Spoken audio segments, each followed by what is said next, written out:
Have you ever just looked up at the night sky and wondered, what's holding all of that up? It's a massive question, right? But what if I told you a 1400-year-old text suggests the answer isn't just about what we can see, but maybe, more importantly, about what we can't? This is the question that's at the heart of our whole discussion today.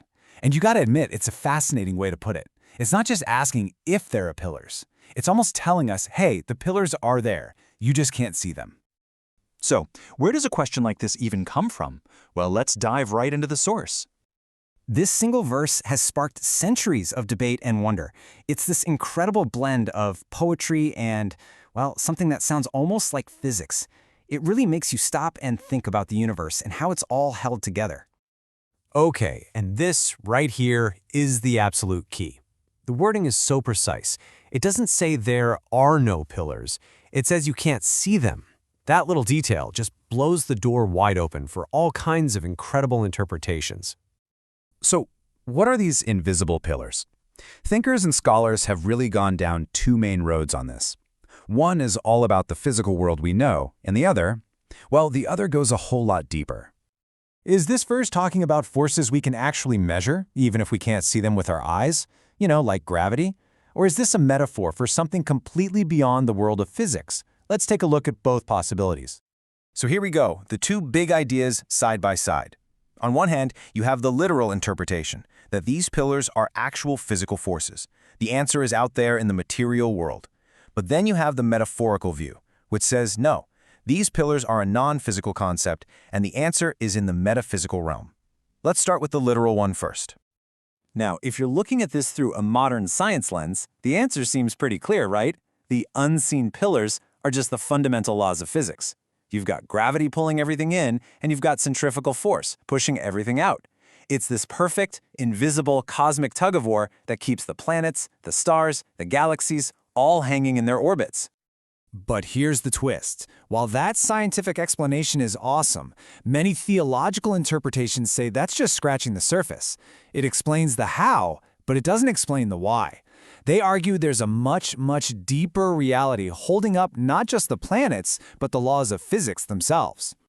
And to get to that deeper reality, we have to make a little shift.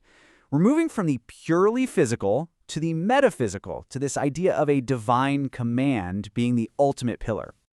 Now, to really get this next part, we need to know this one key term, malakut. Think of it as God's absolute dominion or sovereignty. It's not a physical force. It's the underlying command that makes the physical world and all its laws possible. You could almost think of the universe as the hardware and malakut as the software that's constantly running it. So here's the big idea. From this perspective, gravity doesn't just exist. It exists because it's an expression of malakut. The real pillar holding everything up is this continuous divine will that sustains the entire universe every single moment. And this verse just nails the concept. The Qur'an brings up this idea again and again, that the inner reality of everything, the malakut, belongs to God. And it's not just about owning it, it's about actively holding it all together moment by moment. Okay, so if a divine command is the ultimate pillar holding the universe up, that leads to an even bigger question, doesn't it? Why? What's the whole point? This is where we move from the mechanics of the cosmos to its actual meaning. I mean, if this incredible structure is being held up so perfectly, there's got to be a reason for it. So, what is that reason? The source material really lays out a clear choice here.